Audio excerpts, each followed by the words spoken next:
తెలుగు భాష పేరుతో కూటమి ప్రభుత్వం మోసం చేస్తుందన్న జూపూడి ప్రభాకర్ రావు. విద్యుత్ ఛార్జీలపై వైసీపీ బహిరంగ చర్చకు రావాలన్న టీడీపీ నేత బాలసుబ్రహ్మణ్యం. విజయనగరం జిల్లాలో నిర్వహించిన జాబు మేళను ప్రారంభించిన మంత్రి శ్రీనివాస్. పవన్ కళ్యాణ్ బాటలో పనిచేస్తున్నామన్న జనసేన పార్టీ నేత కిషోర్.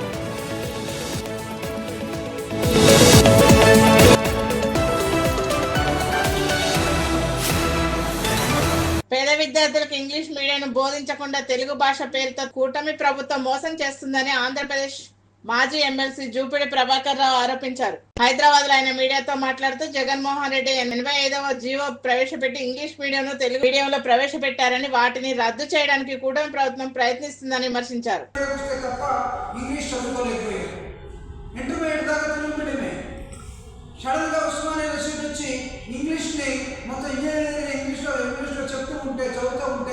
అర్థం కాక బ్రౌన్ డిక్షనరీ ఒక పక్క పెట్టుకొని లెక్చరర్ చెప్పిన నోట్స్ ఒకటి పెట్టుకొని కుర్మీ బుక్ ఒకటి పెట్టుకొని ఈ మూడింటిని ట్రాన్స్లేట్ చేసుకుంటూ బ్రౌన్ నుంచి తెలుగు ఇంగ్లీష్ టు తెలుగు రాసుకొని సొంత నోట్స్ తయారు చేసుకుని మళ్ళీ ఎగ్జామ్స్ పోవాల్సిన పరిస్థితుల్లోకి మేము వెళ్ళిపోయాం.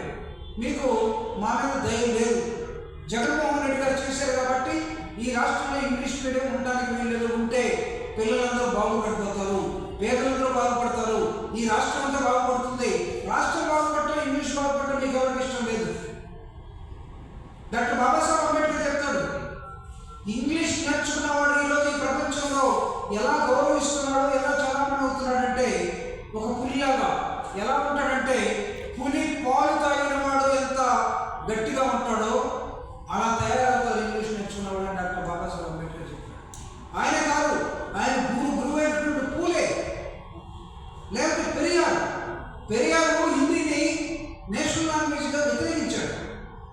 మెడ్రాస్ ప్రభుత్వం ఉన్నప్పుడు అక్కడ ప్రభుత్వానికి వ్యతిరేకంగా, కేంద్ర ప్రభుత్వానికి వ్యతిరేకంగా, ఎందుకంటే హిందీ నేషనల్ లాంగ్వేజ్ ఉపయోగం లేదు, ఇంగ్లీష్ పెట్టండి కావాలంటే, English is the linking language to the world అన్నాడు ఆయన పెరియార్.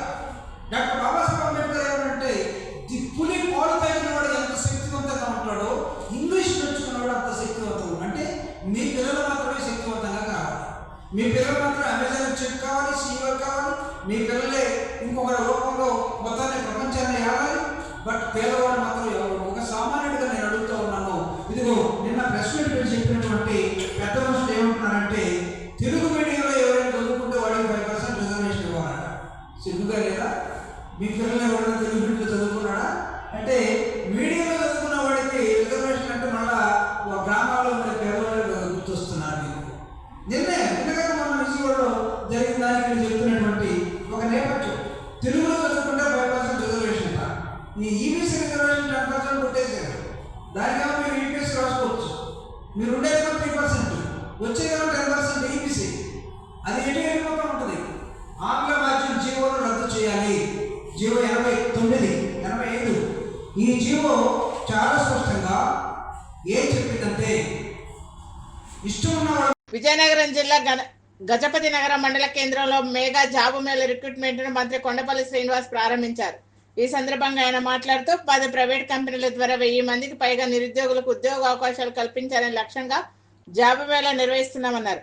కూటమి ప్రభుత్వం అధికారంలోకి వచ్చిన తర్వాత నిరుద్యోగులకు ఉద్యోగులుగా తీర్చిదిద్దడమే లక్ష్యంగా పనిచేస్తుందని తెలిపారు. ఆ మాట 2 నిమిషాలు మీరు వింటే ఒక 10 మంది అయినా ఇన్స్పైర్ అవుతారని కోరుకుంటున్నాను. మీ ఇంటి దగ్గరికి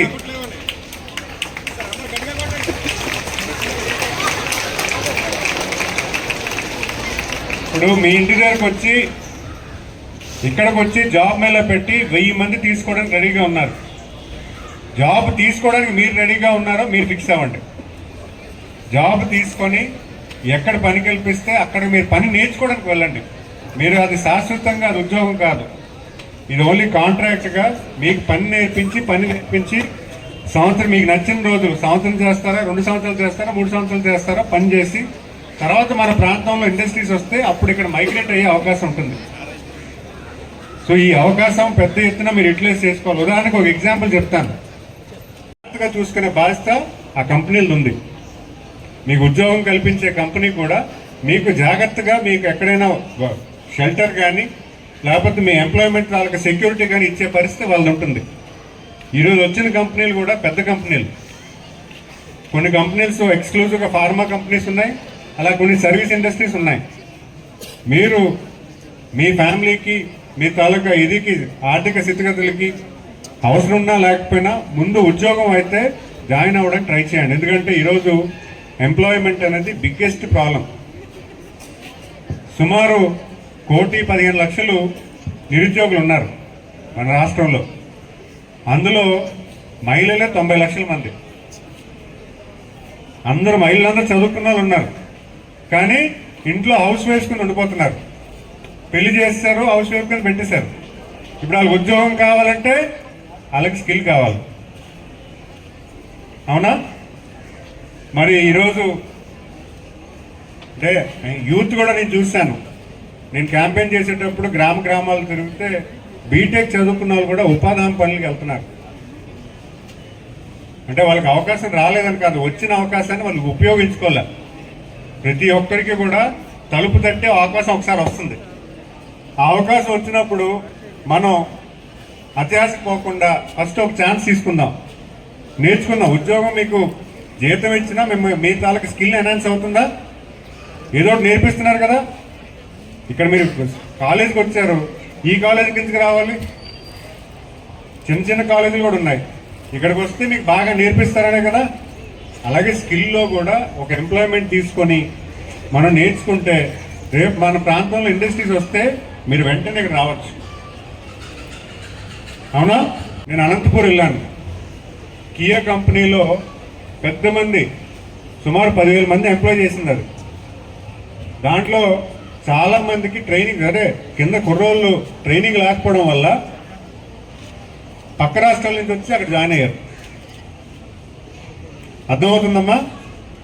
పక్క రాష్ట్రాలు వచ్చి అక్కడ ఎంప్లాయ్మెంట్కి జాయిన్ అయ్యారు కుర్రోళ్ళు లేకపోవడం వల్ల. ఈరోజు మనకి రేపొద్దున ఇక్కడ ఇండస్ట్రీస్ వస్తే మన పిల్లలకి వస్తే బాగుంటుందని ఆశించే ప్రతి ఒక్కరు కోరుకుంటాం. కానీ మీ దాంట్లో స్కిల్ లేదనుకోండి, అది రాదు. మొదటగా నేను రిక్వెస్ట్ చేసేది, మీ తాలూకా స్కిల్ ఇంప్రూవ్ చేసుకోండి. కాలేజీలో చెప్పేది ఉద్యోగం, ఇండస్ట్రీలు వేరువేరుగా ఉంటాయి. ఇండస్ట్రీలో ఏదైతే నేర్చుకుంటారో అది మీకు భవిష్యత్తులో ఎక్కువ నేర్చుకునే అవకాశం ఉంటుంది. కాలేజీలో మీకు నేర్పించేది బేసిక్ సైన్స్, కామన్ సెన్స్. కొత్తది నేర్చుకోవడానికి అవగాహన కల్పించే విధంగా ఒక కామన్ సెన్స్ క్రియేట్ చేస్తారు. ఆ కామన్ సెన్స్ని యూటిలైజ్ చేసుకొని ఏదైనా నేర్చుకోవాలనే శక్తి మీకు ఇస్తుంది. కనుక ఈరోజు సుమారు 1000 మంది ఎంప్లాయ్మెంట్ ఇద్దామనే ఆలోచనతో ఇక్కడ ఎంప్లాయర్స్ వచ్చారు. మీరు అవసరం ఖచ్చితంగా మీరు జాబ్ తీసుకుంటే మాత్రం జాయిన్ అవ్వండి. ఏదో ప్యాషన్, కొంతమంది నేను చూశాను ప్యాషన్కి జాబ్ తీసుకొని తర్వాత వెళ్ళడం మానేస్తున్నారు. మీరు తీసుకునేది వాస్తవమే, కానీ ఇంకోటికి వచ్చే జాబ్ మీకు ఇంకో వ్యక్తిని అవకాశం అంటే ఉద్యోగం ఇచ్చే అవకాశాన్ని మీరు కోల్పడుతున్నారు. నిజంగా మీకు జాబ్ ఇంట్రెస్ట్ ఉండి చేస్తానంటే మాత్రం జాబ్ తీసుకోండి. దాన్ని పూర్తిగా యూటిలైజ్ చేసుకొని మీ తాలూకు స్కిల్ని కూడా ఎన్హాన్స్ చేసేలాగా మీరు చేసుకోండి. మీకు ఓన్లీ ఒక అవకాశం ఇస్తున్నాం, మీరు ఇక్కడ పెద్ద పెద్ద కంపెనీలు ఇక్కడ తీసుకొచ్చి వీళ్ళు ఆ పక్కన ఇప్పుడు హైదరాబాద్లో ఉన్న కంపెనీ ఇక్కడ తీసుకొచ్చాం. ఎందుకు తీసుకొచ్చాం? అక్కడ మనుషులు లేక కాదు, మా వాళ్ళకి అవకాశం ఇవ్వండి. మా వాళ్ళు నేర్చుకుంటారు, మా వాళ్ళు పనిమంతులు అవుతారు. రేపు పనిమంతులు అయిన తర్వాత మా ప్రాంతాన్ని మళ్ళీ తెచ్చుకునే అవకాశం మాకు ఉంటుంది అనే ఆలోచనతో.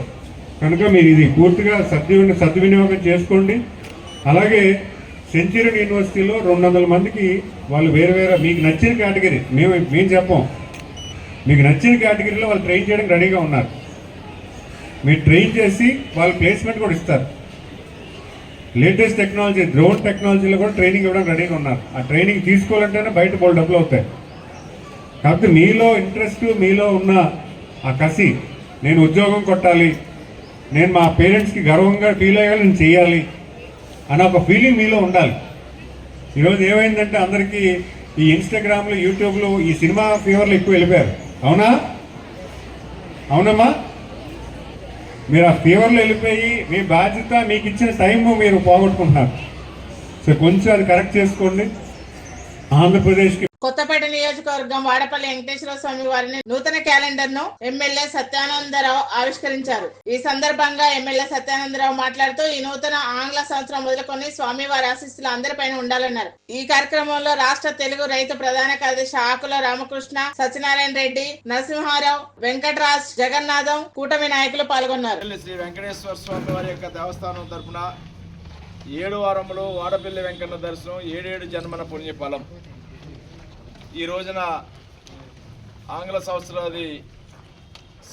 క్యాలెండర్ను జనవరి 1వ తేదీ నుంచి ప్రజలకు అందించే దానికి ఈ రోజున ఈ క్యాలెండర్ నా చేతుల మీదుగా ఆవిష్కరించడం చాలా సంతోషంగాను ఆనందంగాను ఉంది. ఇక్కడ శ్రీ వాడపల్లి వెంకటేశ్వర స్వామి వారి ఈనాడు వైభవయుతంగా అఖిలాండ కోటి బ్రహ్మాండ నాయకుడిగా వెలసిల్లుతూ ఉన్నారు. తిరుమల తర్వాత మరొక తిరుమలగా కోనసీమ తిరుపతిగా పేరుగాస్తూ దేశవ్యాప్తంగా రాష్ట్ర వ్యాప్తంగా ప్రజలందరూ కూడా వేలాది మంది వాడపల్లి వెంకటేశ్వర స్వామిని వచ్చి వారిని దర్శించుకుని తరిస్తూ వారు కోరికలు తీర్చుకుంటూ ఉన్నారు. అటువంటి గొప్ప ప్రసిద్ధి పొందినటువంటి ఆలయంగా ఈనాడు రాష్ట్రంలోనే పేరుగాస్తా ఉంది. అనకాపల్లి జిల్లా కలెక్టర్ కార్యాలయంలో ప్రజా పరిష్కార వేదికలో కలెక్టర్ కి అర్జీ ఇవ్వడానికి వచ్చిన మాకవరపాలెం గ్రామానికి చెందిన తూటిపాలెం గ్రామానికి చెందిన అనిమిరెడ్డి అనే వ్యక్తి ఆత్మహత్యానికి పాల్పడ్డాడు. అపస్మారక స్థితిలో ఉన్న రమణను ఉటావుటిన స్థానిక ఎన్టీఆర్ ఆసుపత్రికి తరలించారు. ఇల్లు కాలిపోవడంతో గత ప్రభుత్వంలో ఇస్తానన్న నష్టపరిహారం 3 లక్షల గురించి స్థానిక ఎంఆర్ఓ ఆఫీసు చుట్టూ తిరిగినా పట్టించుకోవడం లేదని, పలుమార్లు అర్జీలు పెట్టిన అధికారులు ఎవరు పట్టించుకోవడం లేదని రమణ తెలిపారు.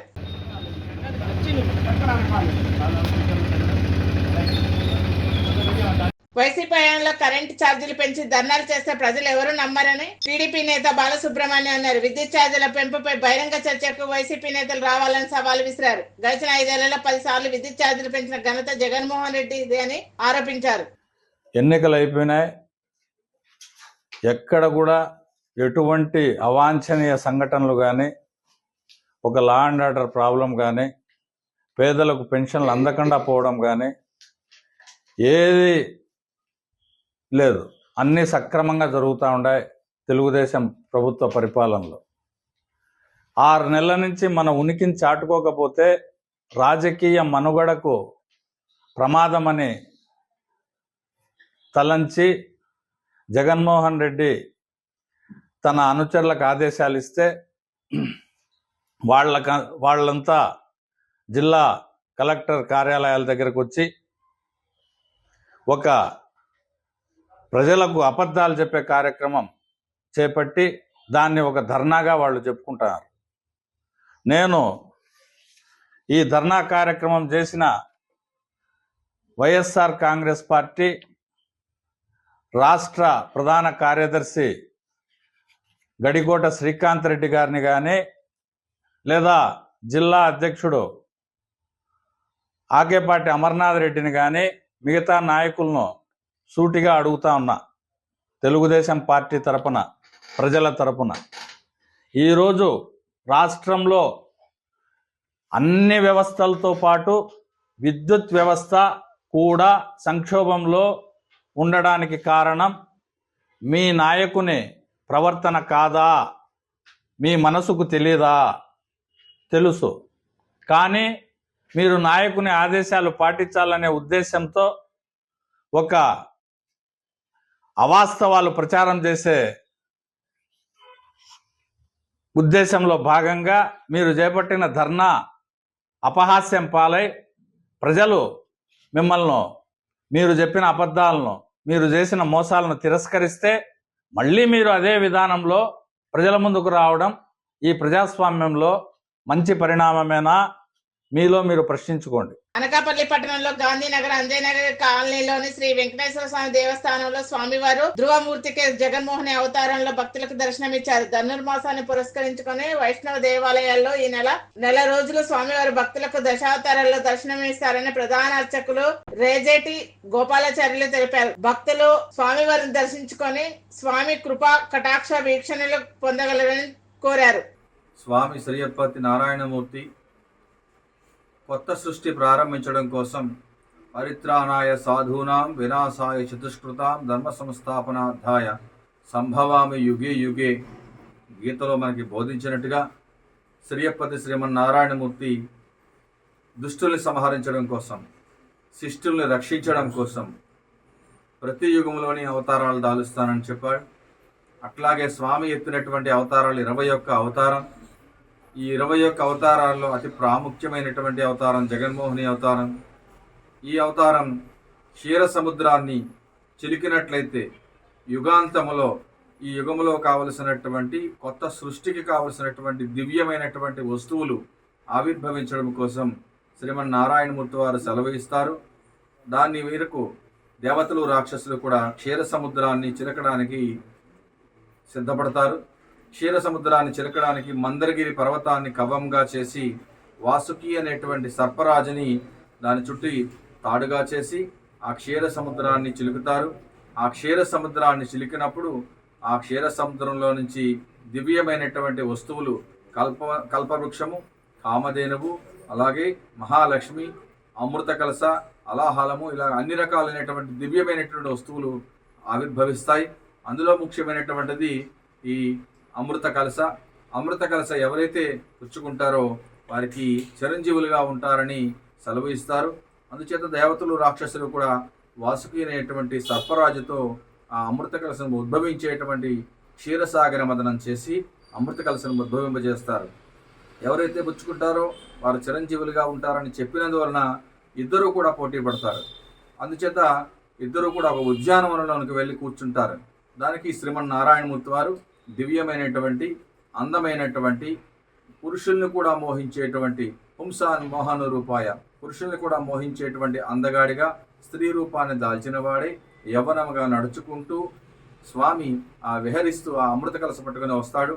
దేవతలందరికీ కూడా అమృతాన్ని, ఆ రాక్షసులందరికీ కూడా ఆలాహలాన్ని ఇచ్చి ఆ దేవతల్ని రక్షించినటువంటి అవతారం జగన్మోహిని అవతారం. గత 10 సంవత్సరాలుగా జవాబుదారీతనం చూపిస్తామంటూ డిప్యూటీ సీఎం పవన్ కళ్యాణ్ బాటలోనే పనిచేస్తామని జనసేన పార్టీ నేత కిషోర్ అన్నారు. అనేక సమస్యలపై నగర కమిషనర్ ని కలిశామని చెప్పారు. గత ప్రభుత్వ హయాంలో అనేక అక్రమాలు జరిగాయని విమర్శించారు.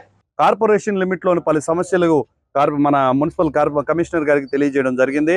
పొంగూరు నారాయణ గారు అయితేమి, నెల్లూరు రూరల్ సీతారెడ్డి గారు అయితేమి, వాళ్ళిద్దరు సమన్వయంతో మా డివిజన్లోని ప్రతి నాయకుడు చెప్పిన సమస్యను కూడా సత్వరమే పరిష్కరిస్తూ వేగవంతంగా పనులు పూర్తి చేస్తూ ముందుకు చేస్తున్న తరుణంలో వాళ్ళ దృష్టికి రాని కొన్ని అంశాలు ఈరోజు తీసుకురావడం జరిగింది. నెల్లూరు సిటీకి సంబంధించి 3వ డివిజన్లో కాలువలు ఏమీ లేకపోవడం, 49వ డివిజన్ టెక్కేమిట్ట ప్రాంతంలో గతంలో నిర్లక్ష్యంగా వ్యవహరించి డ్రైనేజీకి ఏదైతే రోడ్డుకి ఘాటు వేశారో ఆ ఘాటుని పూర్తి చేయకపోవడం వల్ల కింద పంది కుక్కలు వాటిలన్నింటి మట్టి లోడ్ వేయడం వల్ల పడిపోయేటట్టున్న రోడ్డుని పరిష్కరించాలని, అదేవిధంగా 51వ డివిజన్లో కొంత పరిశుభ్రం నిర్వహించాలని చెప్పి మనం తెలియజేయడం జరిగింది. పోతే 17వ డివిజన్లో ఆర్ఎన్బి బిల్డింగ్, ఆర్ఎన్బి హద్దు తర్వాత కూడా ఆక్యుపై చేసిన కొన్ని స్థలాలు ఉన్నాయి, వాటిని కాపాడాల్సిందిగా కోరడం జరిగింది. ఇది మంచి ప్రభుత్వం అద్భుత సమన్వయంతో ఎక్కడైనా పొరపాటు జరిగితే వెంటనే స్పందిస్తూ అద్భుతమైన కార్యాచరణతో ముందుకెళ్తుంది. కళ్ళబొల్లి మాటలు చెప్పి లేనిపోని డ్రామాలు ఆడే ప్రభుత్వం మాది కాదు. జనసేన తెలుగుదేశం ప్రభుత్వం ప్రజలకు ఏం కావాలో, రాష్ట్ర అభివృద్ధి కావడానికి ఏ విధమైన పనులు చేయాలో నిర్వర్తించుకుంటూ పోతుంది. రానున్న రోజుల్లో ప్రతి గడపని ఆశయాలు చేరే విధంగా పేదల అభివృద్ధి ధ్యేయంగా పనిచేస్తామని తెలియజేస్తున్నాను. జై జనసేన, జై హింద్. ఓకేనా? అందరికీ నమస్కారం. దాదాపు 25 సంవత్సరాల రాజకీయ అవగాహనలో మేము మంత్రులం అయిపోయాం, మేము ఎమ్మెల్యే అయిపోయాం, నాకు వ్యక్తిగతంగా రక్షణ కావాలి, సెక్యూరిటీ కావాలి అనే మంత్రుల్ని, నాయకుల్ని ఎంతోమందిని చూసాం. ఈ రోజున ప్రభుత్వ అధికారులు విధులు నిర్వహించేందుకు ఆటంకం లేకుండా ప్రభుత్వం సెక్యూరిటీ కల్పించాలని చెప్పిన ఒకే ఒక్క నాయకుడు పవన్ కళ్యాణ్ గారిని ఈ సందర్భంగా తెలియజేస్తున్నాను. అధికారుల మీద వ్యక్తిగత ప్రయోజనాల కోసం ఎంత పెద్ద నాయకుడైనా కానీ వాళ్ళ మీద ఎగబడితే ఒప్పుకునే సమస్య లేదని పవన్ కళ్యాణ్ గారు నిన్న నిరూపించారు. ఒకరు కాదు, ఇద్దరు కాదు, 15 మంది ఘటనలో బాధితులని వారందరినీ అరెస్ట్ చేసేదాకా కూడా పవన్ కళ్యాణ్ గారు ఒప్పుకోలేదు. భారత రాజ్యాంగ నిర్మాత డాక్టర్ బిఆర్ అంబేద్కర్ పై అనుచిత వ్యాఖ్యలు చేసిన కేంద్ర హోంశాఖ మంత్రి అమిత్ షాను పదవి నుండి బర్తరఫు చేయాలంటూ అంబేద్కర్ కోనసీమ జిల్లా కలెక్టర్ వద్ద సిపిఎం, సిపిఐ, దళిత ప్రజా సంఘాల ఆధ్వర్యంలో ఆందోళన చేపట్టారు. అమిత్ షా పై దేశద్రోహం కేసు నమోదు చేయాలని డిమాండ్ చేశారు. లేని పక్షంలో ఉద్యమాన్ని ఉధృతం చేస్తామని హెచ్చరించారు.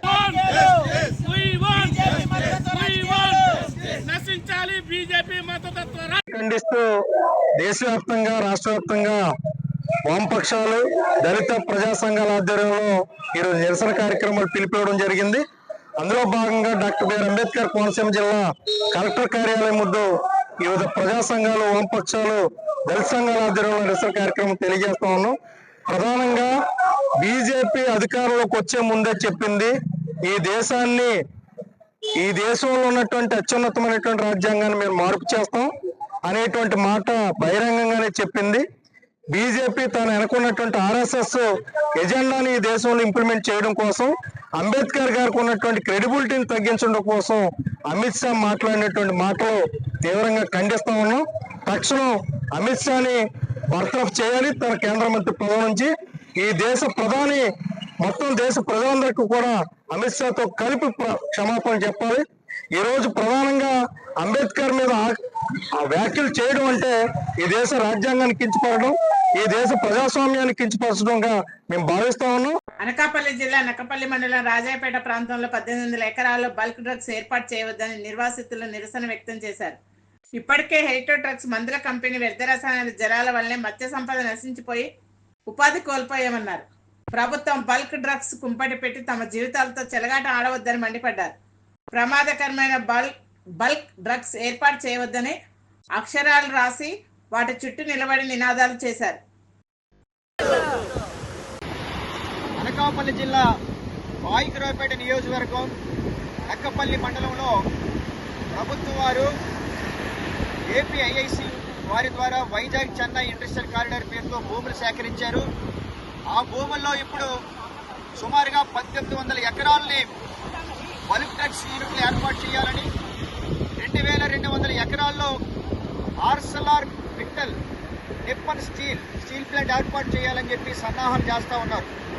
అందులో భాగంగా ప్రస్తుతం బల్క్ డ్రగ్స్కి సంబంధించి ఎస్ఆర్ఆర్ కన్సల్టెన్సీకి ప్రభుత్వం అప్పగించింది.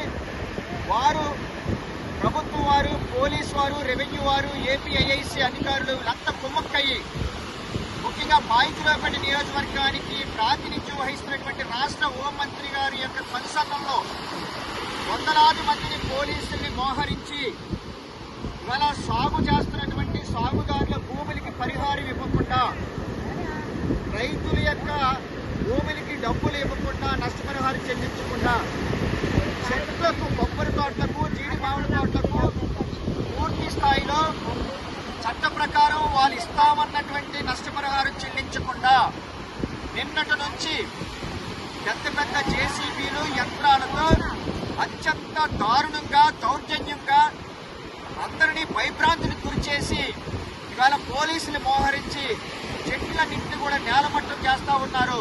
ఇదంతా కూడా రాష్ట్ర హోంమంత్రి అనితా గారి సారథ్యంలోనే జరుగుతూ ఉంది.